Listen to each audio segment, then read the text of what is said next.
By popular demand, it's Into the Woods, the famous Stephen Sondheim musical.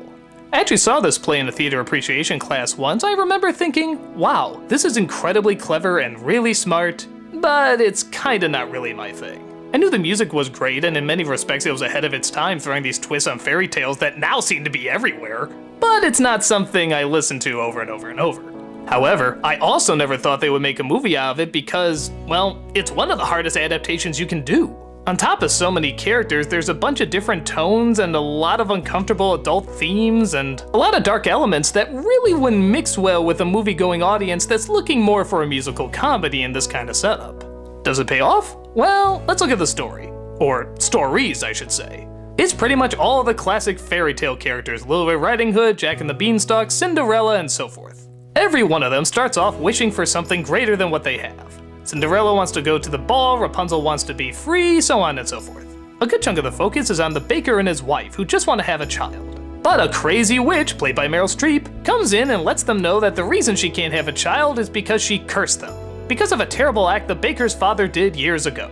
In order to relieve the curse, they have to get all sorts of various items that tie into the other fairy tale characters, and in a very short amount of time. Everybody's running around singing songs, trying to get their goals done, and when everything seems resolved and fixed, it turns out we're only at the halfway point. Suddenly, all their achieved goals and happily ever afters, it turns out, isn't what they were looking for, or didn't turn out like they expected. Thus, the second half of the movie is actually trying to pick up the problems of the original problems that they had in the first half. Kind of a strange story layout for a movie, huh? Especially one that's based on a 2.5-hour musical. And that is the film's biggest problem. This is obviously meant for a Broadway crowd. With a Broadway audience, you know there's gonna be an intermission. So when you get to the halfway point and it looks like everyone's gonna live happily ever after, it's really funny to hear the narrator say, "End of part 1." With a movie, however, you're thinking it's really going to end and you're gonna go home soon, and then you're sort of disappointed when you find out there's at least 45 minutes left. I remember at that point a lot of people were checking their watches saying, good lord, how long is this movie? And the irony is, I actually liked the second half more than the first half, despite the fact that they cut a lot out. But again, I can see why. It's a movie-going audience, and this is really tough to keep people's attention when it's set up like this. This either needed an intermission or needed to be 2 movies, and honestly, I can't see that happening in this day and age. Not with Into the Woods.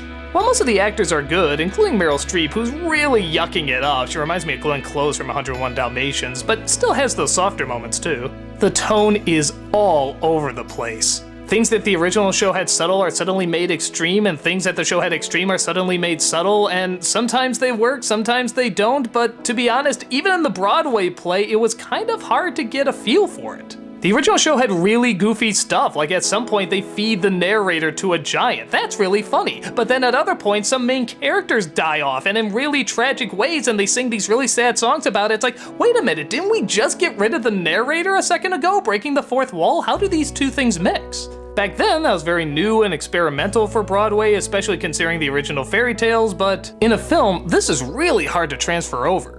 In fact, a lot of the comedy is sucked out to replace it with a lot of really heavy adult elements, like abandonment issues, adultery, separation anxiety, mommy and daddy issues, death of a pet, death of a family member, death of a friend, responsibilities of husband and wife. Don't get me wrong, the original musicals had these undertones with the Big Bad Wolf and Little Red Riding Hood, but good God, Johnny Depp in this version? They take those undertones and turn it into holy shit in your face, how could this be mistaken for anything else overtones? Even the song Red Riding Hood sings to the hunter afterwards, I now hear in a totally different way, and it's really uncomfortable. On the one hand, I give them credit that they went full force and just did it, but yeah, this is weird. So hearing all this, you probably think I really don't like the movie, and yeah, on the whole, I don't think it works and didn't quite come together, but at the same time, it is such a tough adaptation. And as someone who did find the show interesting, I don't regret seeing it because I wanted to see how they were gonna try and do a lot of this. And some of the choices are very clever. I really like the visuals when you see Red Riding Hood and the grandma in the wolf's stomach. That was really creative. I love the way the atmosphere really captures the characters' emotions in the second half, which is strange because the first half that has all the giants and running around and fantasy stuff is actually played very safe.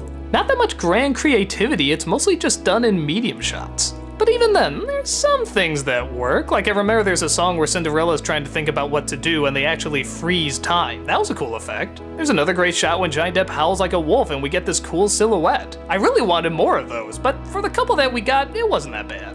The real star of the movie is the music. I think that is one of the advantages to the film being so straightforward in the way it's shot, is that it allows the music to really excel.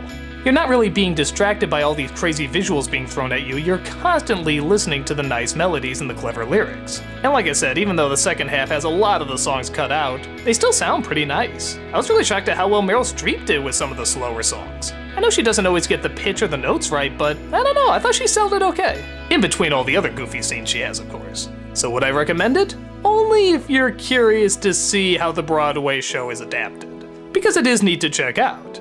If you're curious about the choices they make or what they leave in or take away, it's neat to see as an experiment. But if you're looking for a completed work that masterfully mixes the complex with the simple, this doesn't quite balance out.